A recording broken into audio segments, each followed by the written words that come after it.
Bienvenue à vous dans ce quatrième épisode de ma tactique de mon 11 pour les barrages de qualification à la Coupe du Monde Zone Afrique. Après un épisode sur le Maroc, un sur le Sénégal, un sur l'Algérie, aujourd'hui on s'attaque à Noussour Carthage, aux Aigles de Carthage, la Tunisie. Et avant de commencer, si vous regardez régulièrement les vidéos et que vous n'êtes pas abonné, n'hésitez pas à le faire, ça m'aide énormément, ça me fait gagner en crédibilité, ça me référence et ça me donne envie de continuer encore plus. On atteint bientôt dans une cinquantaine d'abonnés ou une trentaine peut-être, je sais plus exactement, la barre des 8000 abonnés. Je fixe les 10 000 pour avant cet été. Donc si on pouvait le faire, ce serait hyper cool et je compte sur vous. Et on passe maintenant au 11 de la Tunisie. Bien entendu, avant de commencer, c'est mon 11 à moi, donc c'est totalement subjectif.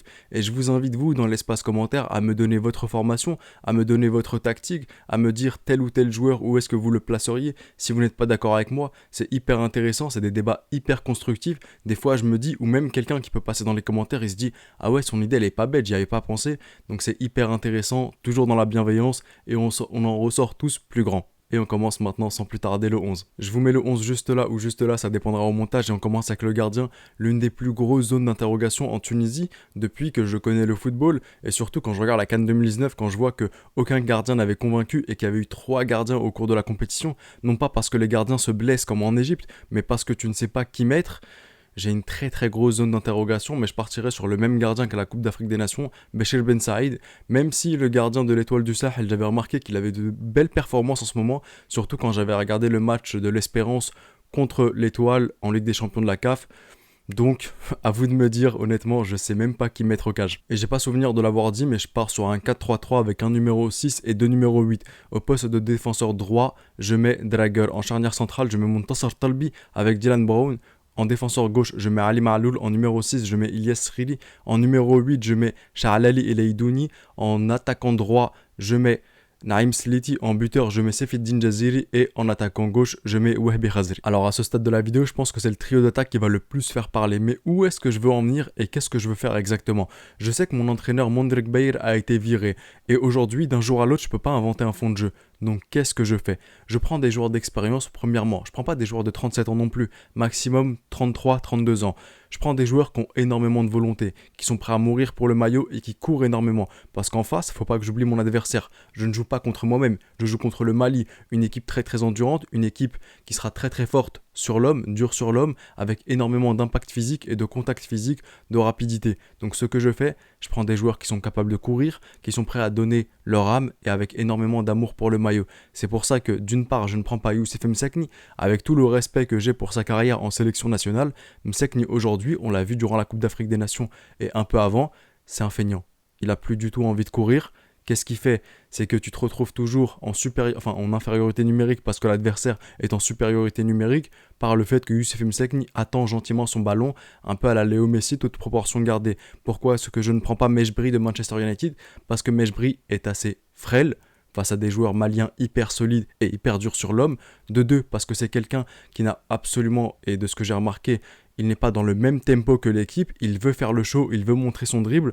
Aujourd'hui, et Dieu, pour ces deux matchs-là, t'as pas besoin de ce genre de joueur. Honnêtement, les nerfs seront tendus. Donc si t'as un mec, un gamin assez immature qui te fait des dribbles, qui veut mettre son petit pont, qui veut mettre son crochet au lieu de faire la passe dans le bon tempo pour l'équipe, ça va t'énerver. On n'a pas besoin du tout de s'énerver au vu de cette double confrontation hyper tendue déjà. C'est pour cela que je prends les joueurs avec la plus grande volonté. Je sais qu'un Sefeddine Jaziri, c'est pas un mec qui claque énormément de buts et c'est très très problématique, je le conçois. Il a même été mis sur la liste des transferts du Zamalek dû au fait qu'il ne marque pas de but. Mais c'est quelqu'un, si on va chercher au-delà du fait qu'il ne marque pas de but, c'est quand même quelqu'un qui donne énormément, qui essaye de très très bien faire, qui a énormément de cœur. Lorsqu'il joue, il court énormément, il pèse sur des défenses, il est toujours au pressing et je sens que, c'est vrai qu'on n'est pas dans un animé, mais je sens que ça va payer au bout d'un moment et pourquoi pas sur cette double confrontation contre le Mali.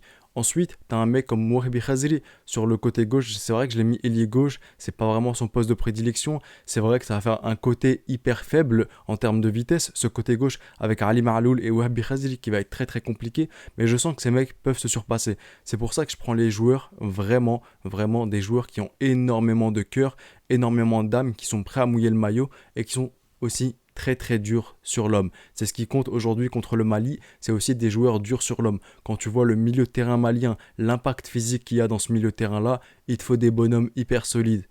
Leidouni par exemple, Sha'alali aussi. J'ai donc des numéros 8 qui savent quand est-ce qu'il faut faire une faute. J'ai des numéros 8 qui savent poser le pied sur le ballon, aller de l'avant, prendre des risques. J'ai des mecs, des numéros 8 sur phase défensive qui savent provoquer, comme je l'ai dit, la faute quand il faut, casser le rythme de la partie et c'est hyper intéressant. Et aussi très très dur sur l'homme et qui ne vont pas forcément perdre toujours leur contact physique contre le milieu de terrain malien. Maintenant, Ilyes Rili, d'un point de vue tactique, il est hyper intéressant parce que j'ai envie de l'utiliser en tant que libéraux.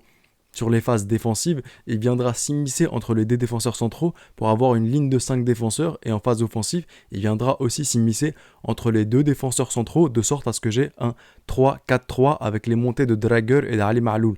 Donc, je peux pallier à énormément de choses. Par exemple, s'il y a une contre-attaque, Ali Ma'loul ne sera peut-être pas là, mais j'aurai ma défense étirée à 3, donc ça peut être hyper intéressant.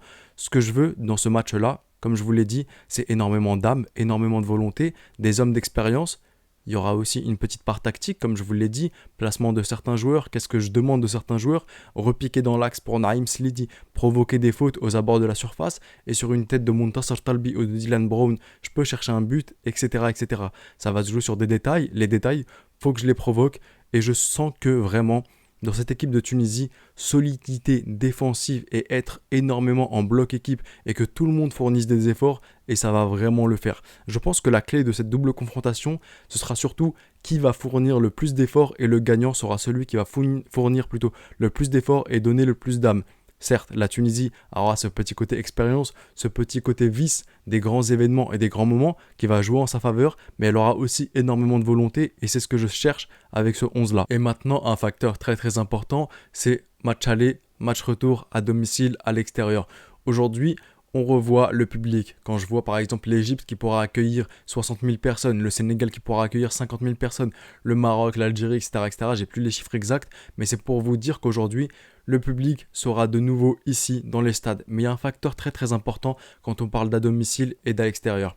C'est que en UEFA Champions League, le but à l'extérieur a été supprimé certes, et je le rappelle dans chaque vidéo, mais le but à l'extérieur en Afrique est toujours d'actualité. Donc si la Tunisie venait à marquer un but à l'extérieur, ce serait le top pour elle. Cependant, le Mali peut aussi très très bien marquer un but à l'extérieur. C'est là où je demande de l'effort de la part de chacun des joueurs, et c'est pour ça que je prends les joueurs qui sont prêts à courir 120 minutes durant ce match, fournir le maximum d'efforts. La seule chose, et je le répète comme à chaque fois, où je ne dois surtout pas aller, c'est les prolongations.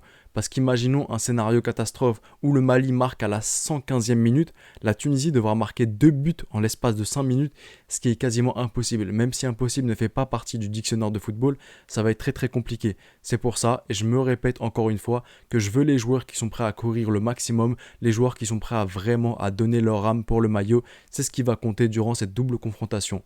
Voilà, tout simplement. Et on arrive maintenant à la fin de cette vidéo. N'hésitez pas dans l'espace commentaire, vous maintenant, à vous de jouer, de me mettre votre équipe, de me mettre votre 11. Si vous n'êtes pas d'accord avec moi, si vous êtes d'accord, je me ferai un plaisir de vous lire et d'en apprendre un peu plus. Si la vidéo vous a plu, n'hésitez pas à mettre un petit like. Si vous n'êtes pas encore abonné, faites-le, ça m'aide énormément. C'était le petit pharaon, prenez soin de vous et de vos proches et je vous dis... Arrivederci.